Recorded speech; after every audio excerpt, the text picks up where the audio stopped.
oleme Good Fighti podcastis, täidame siin ühe mehega, kes peab oma sõna. Täidame koos seda lubadust, mille me andsime Tallinna lennujaamas, et me räägime Uku Jürjendali taielust, treeninglaagrist, taastumisest ja muidugi Tyson Fury'st. No Uku, sina oled sõnapidaja mees? Olen. Kuidas see kõik ikkagi juhtus? Me lühidalt oleme sellest rääkinud, sa andsid intervjuu ka Kanal 2 telehommikus. Kui sa teda esimest korda nägid, no sul tõenäoliselt jalad ei värise. No, aga kas elevus oli? Võiks öelda, et ikka selline aukartus oli olemas täiesti. Et me läksime terve minu tiimiga sinna, nii palju kui meid seal Tais parasjagu oli. Kõigil tiim Uku särgid seljas ja valmistasime selle hästi kõvasti ette ja läksime pidulikult sinna. Ja kohe oli sparring, kohe kindad kätte ja eks ta tahtis kohe ära proovida. Mis mees on? Ja siis no ikka oli. Poisid kõik vaatasid ringi ääres teised ja siis no ütleme niimoodi, et ikkagi nagu matš oleks olnud minu jaoks. Panid kõik mängu? No panin kõik mängu, aga ütleme niimoodi, et samas on see, et ei taha talle nagu haiget ka liiga palju teha.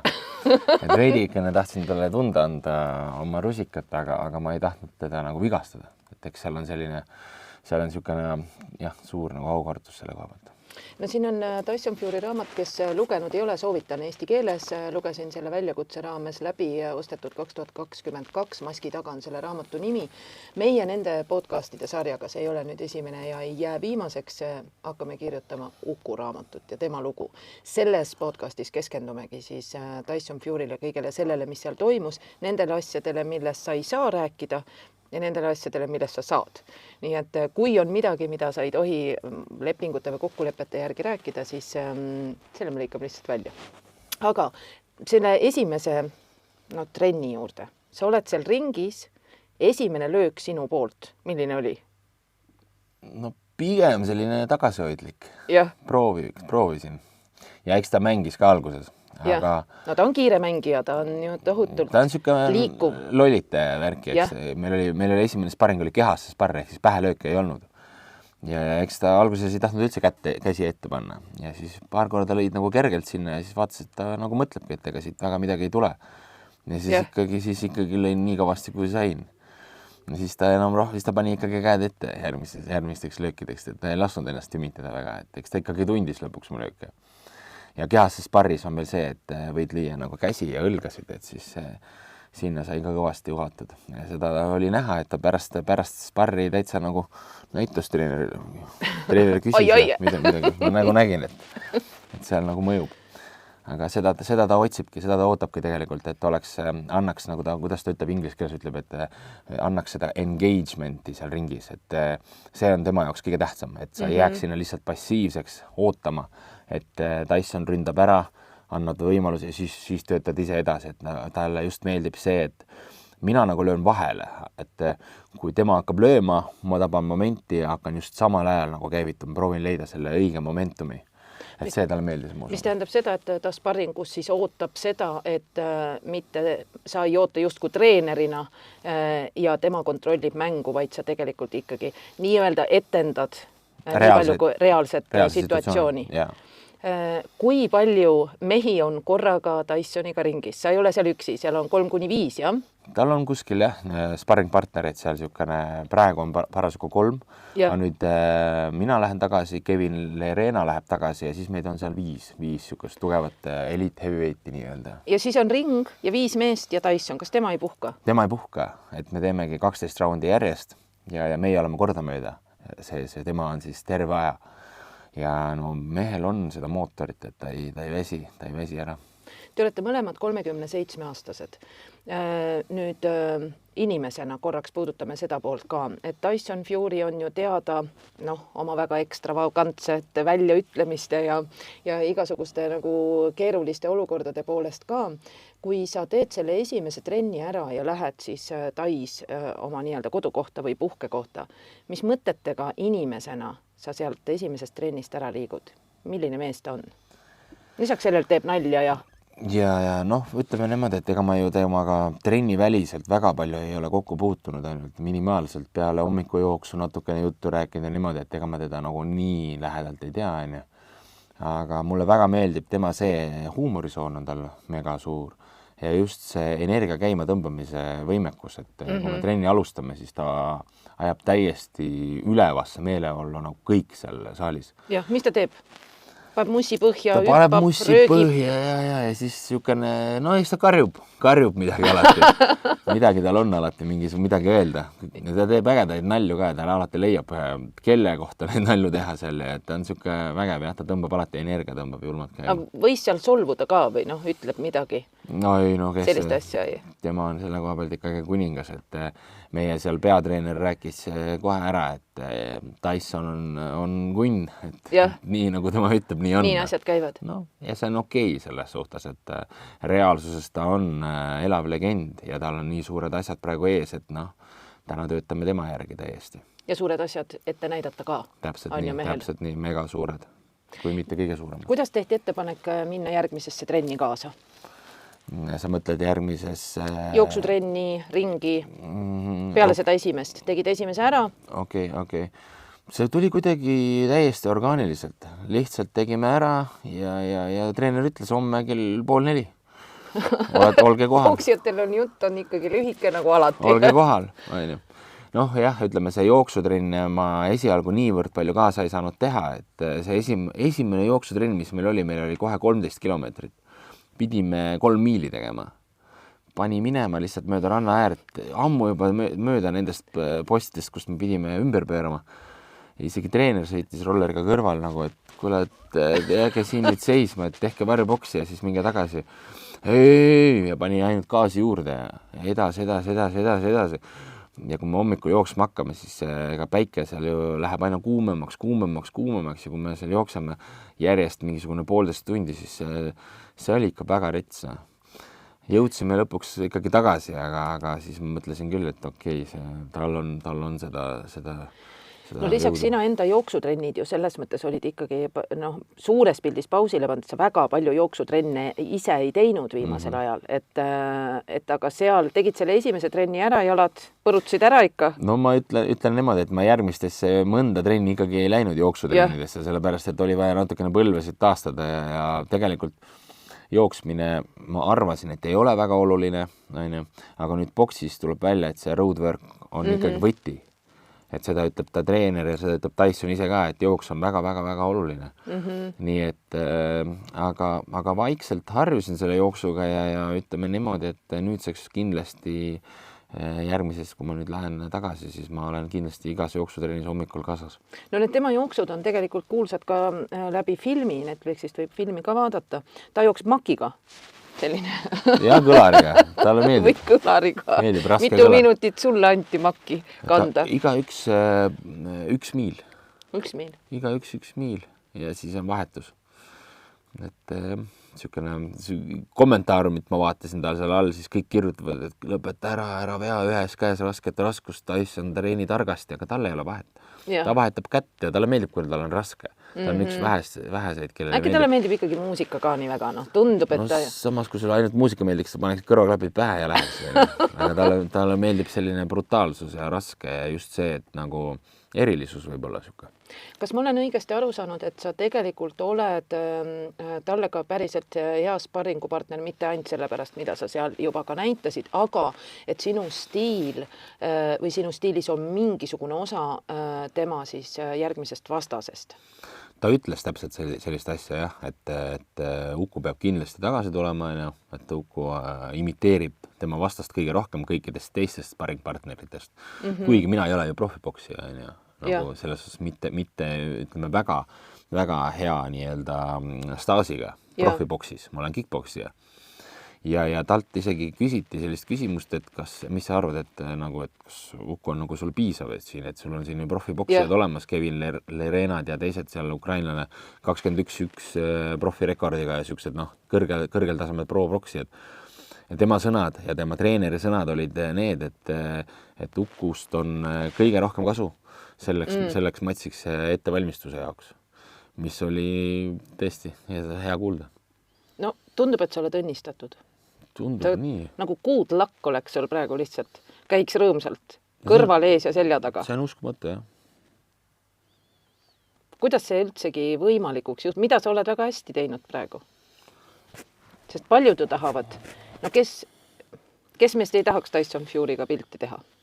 Sina käid trennis. Ja see on niisugune, ma isegi ei oska öelda, kui minul on elus niimoodi, et kui mul mingid suured asjad juhtuvad, siis ma ei lähe kunagi nendest asjadest eufooriasse. Mul just tekib vastupidine see, mul tekib rahu, mul tekib sügav rahu.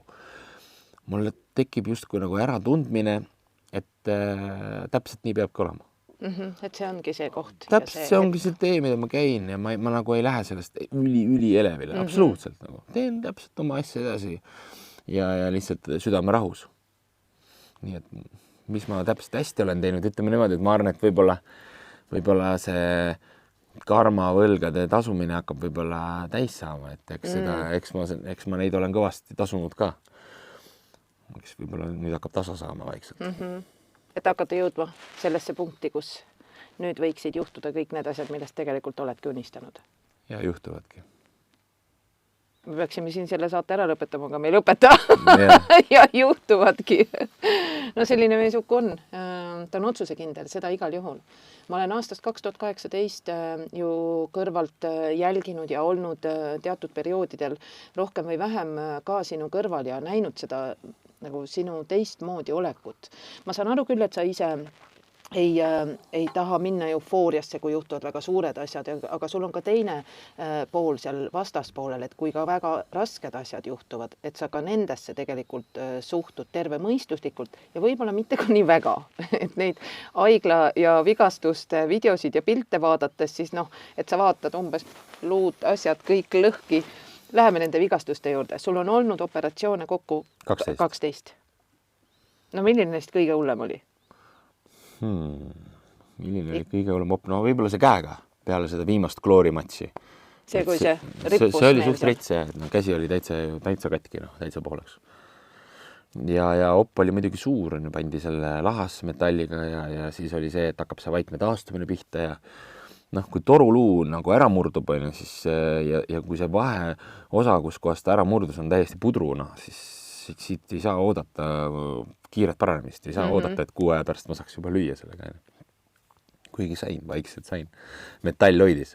Aga kickboksi juurde naasta võtab tegelikult siuke asi, võtaks väga palju aega.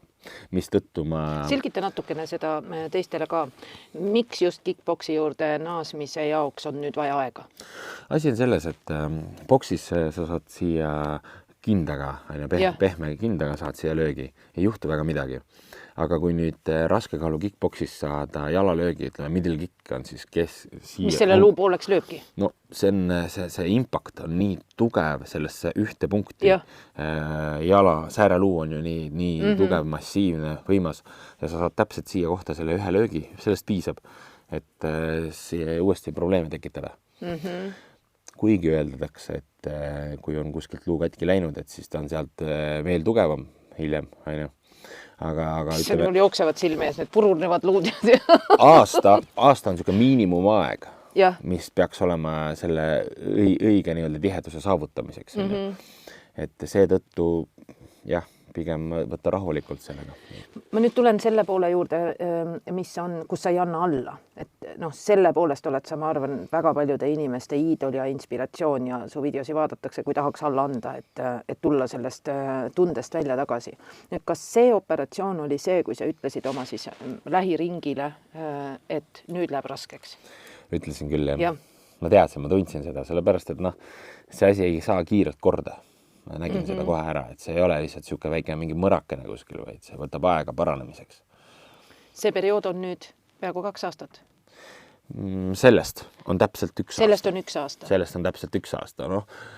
Kui me nüüd lähme vähe süvitsi, siis ennem seda mul oli veel suuremad probleemid olid alaseljaga, et ma tegin neid seljaoppe ka 2 tükki ja eks need on olnud. Eks neid asju on olnud. No ükskõik milline tavainimene, 12 operatsiooniluud pooleks, selg selline, et tegelikult kõrvalt vaadates võis jääda mulje, et see mees enam kunagi ringi tagasi ei lähe. No kus sa võtad selle jõu, et sa tuled ka siis, kui sa tead, et sa isegi tead ette, et nüüd läheb väga halvasti. Kogu karjääriga sa ei tea, kuidas ja kas sa jätkad. Kus see jõud sinust tuleb, et edasi liikuda? Väga väikeste sammudega. Ja, üks samm korraga. Ja sa vaatad seda, et ütleme, võib-olla alguses ei saanud, näiteks alaseljaga oli, kui ma taastusin, et ma ei saanud isegi põhimõtteliselt kõndida. Siis ma sain teha mingi 20 sammu. siis ma sain juba kõndida 2 minutit, siis ma sain 10 minutit kõndida, siis ma sain 30 minutit kõndida, siis ma sain hakata juba vaikselt liigutama.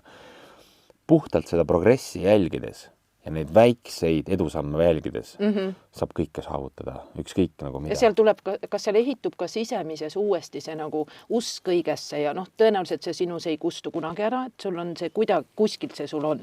See mees, kes aastal 2018, keda mina nägin number 1-il ringi minemas, see vend oli teissugune, et meil siia, kui sina tulid, käis ka gladiaatori muusika ja sinna võiks võrdusmärgi sinu ja selle filmile ka tõmmata, lihtsalt täna oleme teises ajastus.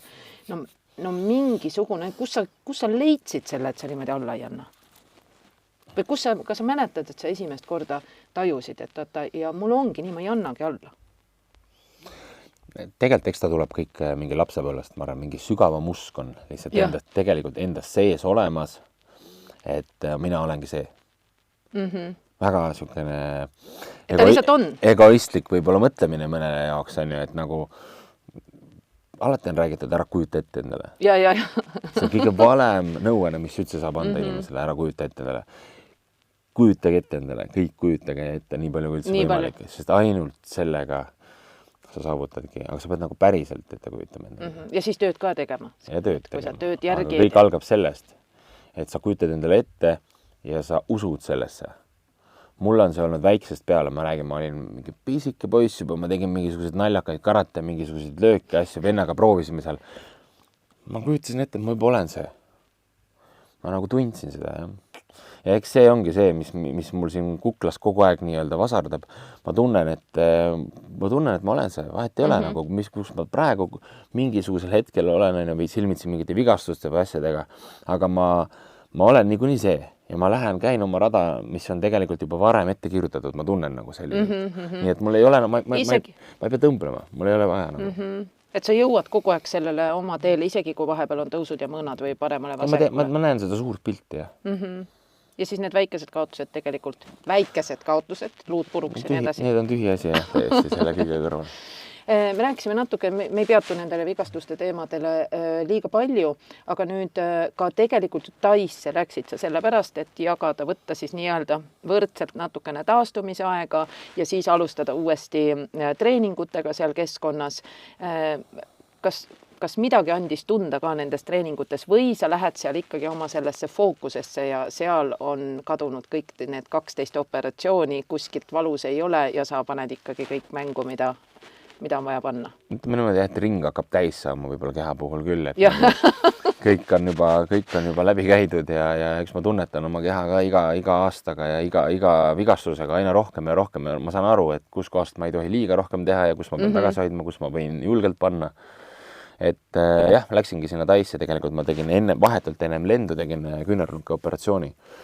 Et see operatsioon oli selline, et see oli nagu rohkem nagu tuuning selles suhtes, et mul käsi kõik töötas, ma juba tegelikult mitmed aastad selle sama käega võitlesin. Aga ta segas mind, ütleme, sellises umbkaitses, kui ma umbkaitses hoidsin oma kätt ja sain löögi siia pihta, siis mul oli nii suur närvivalu siin, et mul korraks nagu halvas käe täiesti. Ma sain sellega võidelda. See oli ka üks põhjusi, miks ma alati, kui ma läksin lähidistantsile vahetama lööke, siis mina kunagi ei jäänud ootama umbkaitsesse, sellepärast, et kui ma oleksin umbkaitsesse ühe löögi saanud, siis oleks jama lugu olnud. Ja alati, kui mina nagu sellele löögidistantsile läksin, siis ma ainult lõin. Mida võib ka minu viimasest poksimatsist siin Eestis liigil näha, et kui mina olin seal, siis ma ainult lõin.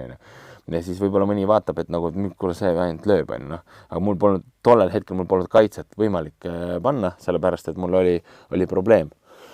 Ja ma olin harjunud juba sellega. Leidsin selle võimaluse, et ma saan niimoodi ka fightida. Aga siis ma mõtlesin, et ma teen selle käe ära. Tegin ta ära. Mida see ära tegemine nüüd tähendab? No, käsi oli saanud nii palju nagu vatti, just küünarnukk, et ta vajutas närvi põhimõtteliselt siia küünarnukki vahele kinni. Et seal oli kasvanud juba peale niisugune liigluu või mingisugune nagu moodustis. Et see luu eemaldati sealt ära päris suures koguses.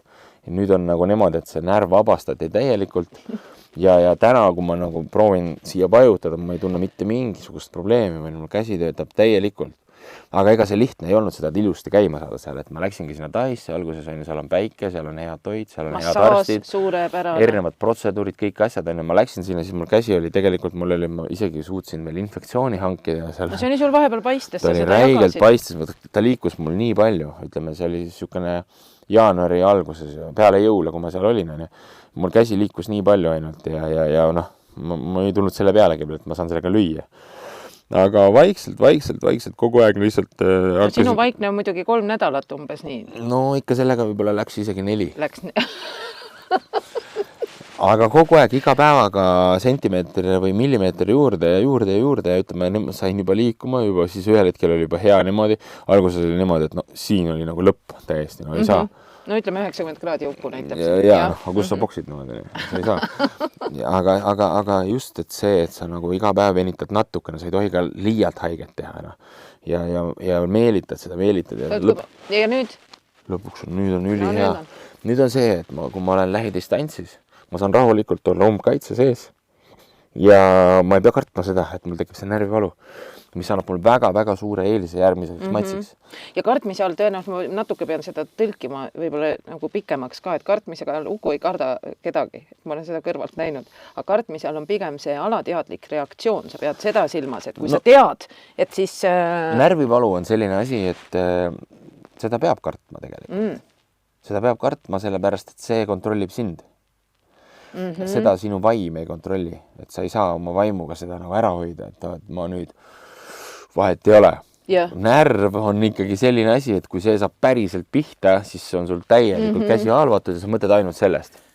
Ja seda ma just mõtlen selle all, et noh, täna mul on see probleem seljatatud.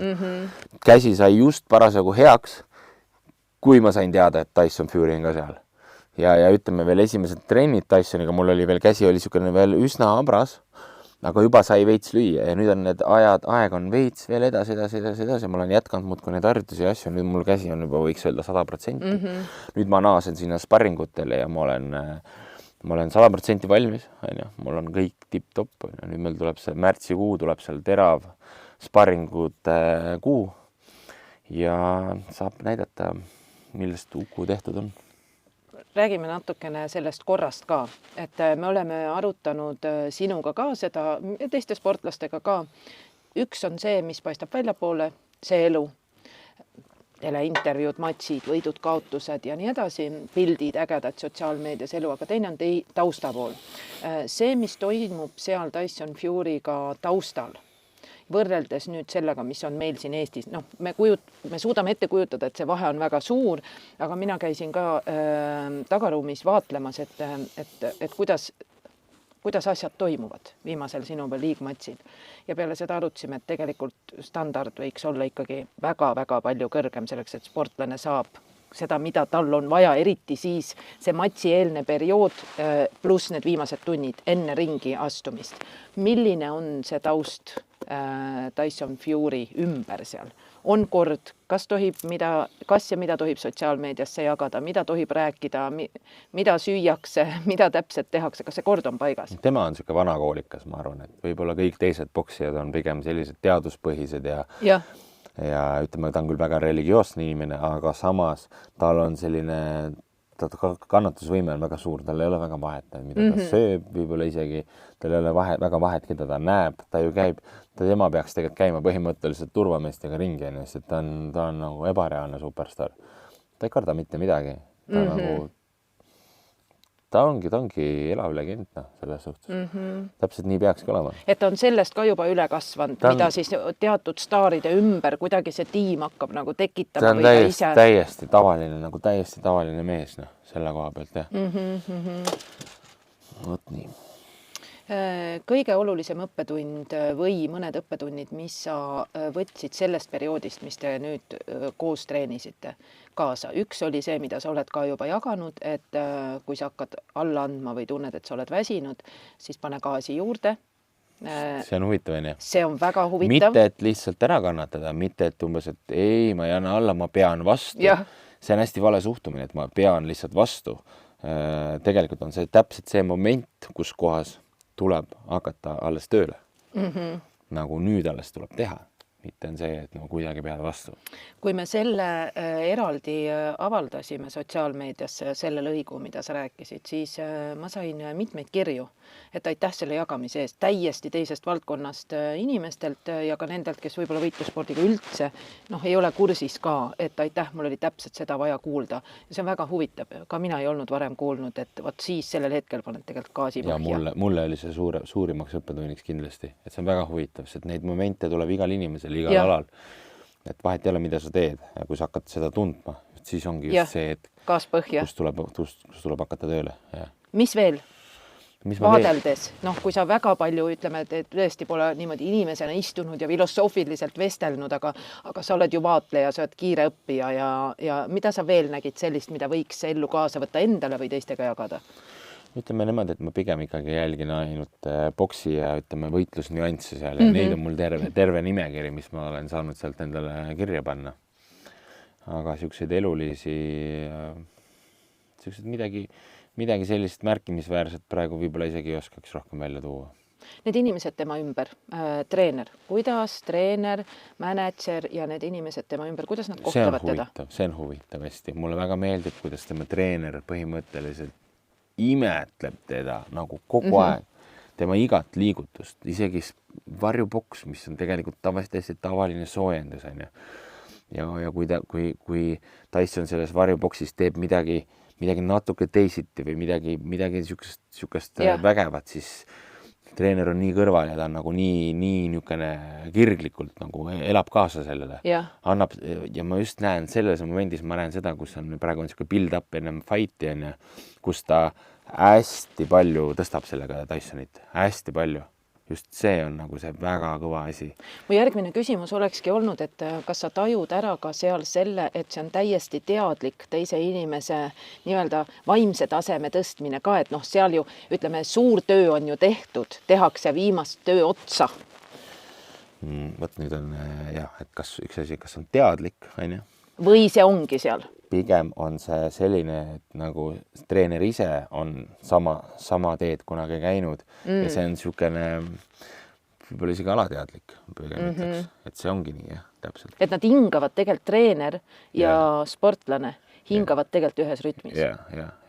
See on võimas vaadata kõrvalt, ja see, ma arvan, ongi võti, miks Tyson läheb ja teeb. Sest tal on see teine pool. Tal on niisugune tugev tagasiside on seal treeneriga, see on mega võimas, On sul sellist tunnet olnud oma treeneritega? Sellist tunnet ei ole. Saab öelda, et ei ole.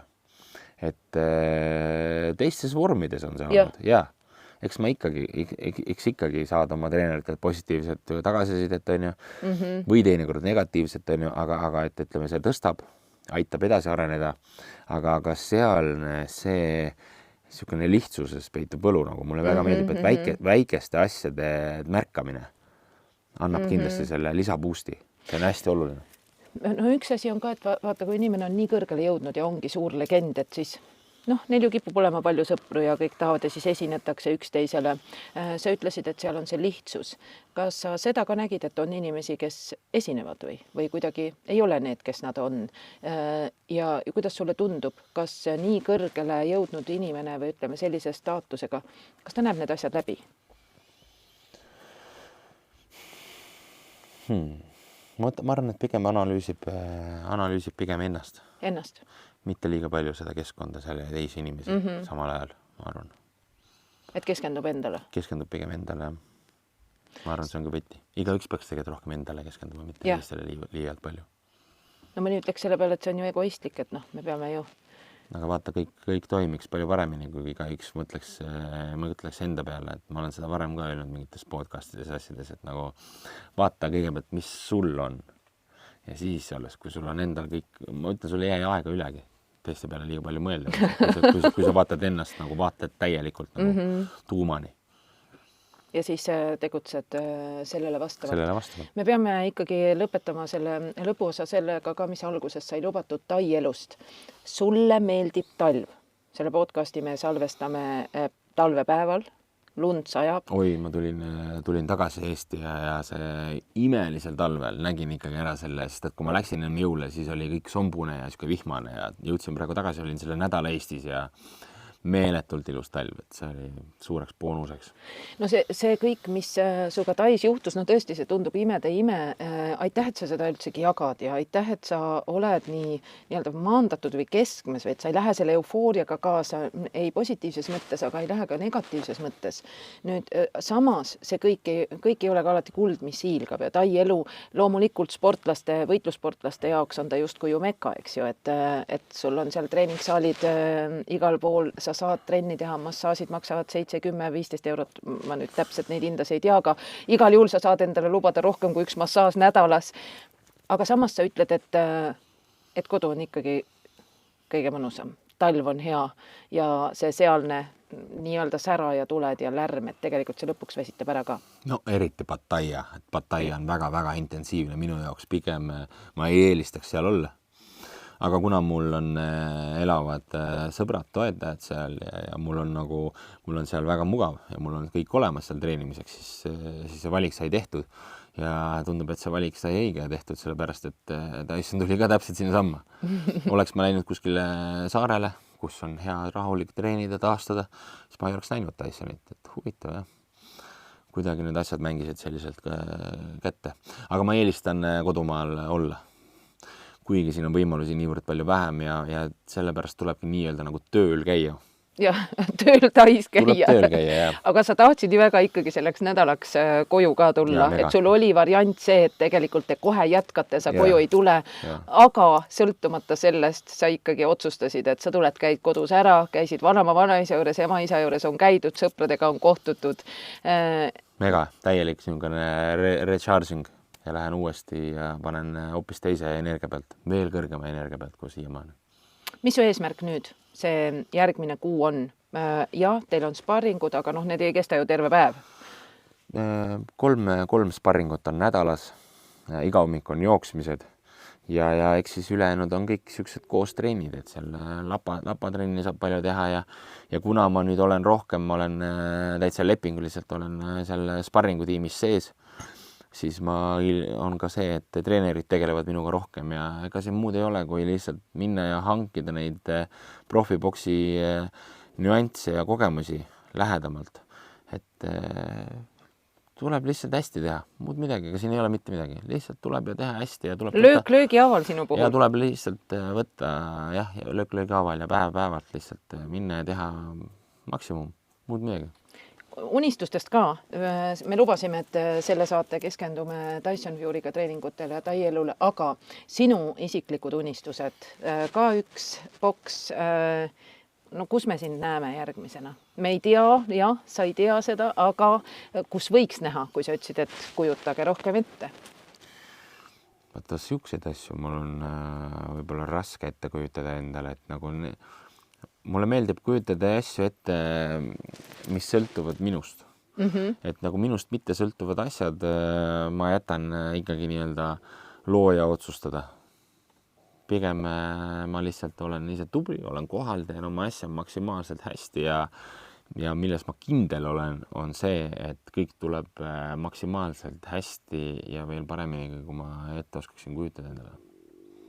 Ma arvan, et siinkohal ongi selleks korraks mõistlik otsad kokku tõmmata. Me räägime veel, see on meie vestluse esimene osa. Järgmisel korral, kui Eesti käima tuleb, siis me võtame ette Badr Hari matsi ja me läheme ajast tagasi ette valmistunud kuni selle hetkeni, millele kõik elasid kaasa. Ja mina mäletan, et ma olin sellel ajal perega Austrias, ema ja tädimees ja ekraan käis ja kui see võit ära tuli Uku, millega sa tegid väga paljud inimesed uhkeks, siis see oli umbes selline hetk, kui kisa ja vaikus on samal ajal ruumis. See oli või? See tõi rahu sisse küll südames. Nii et sellest rahust ja kõik, mis sellele rahule muidugi eelnes ja mis tõenäoliselt üldse rahu moodi välja ei näinud, sellest me räägime juba järgmine kord. Aitäh sulle, Uku! Aitäh!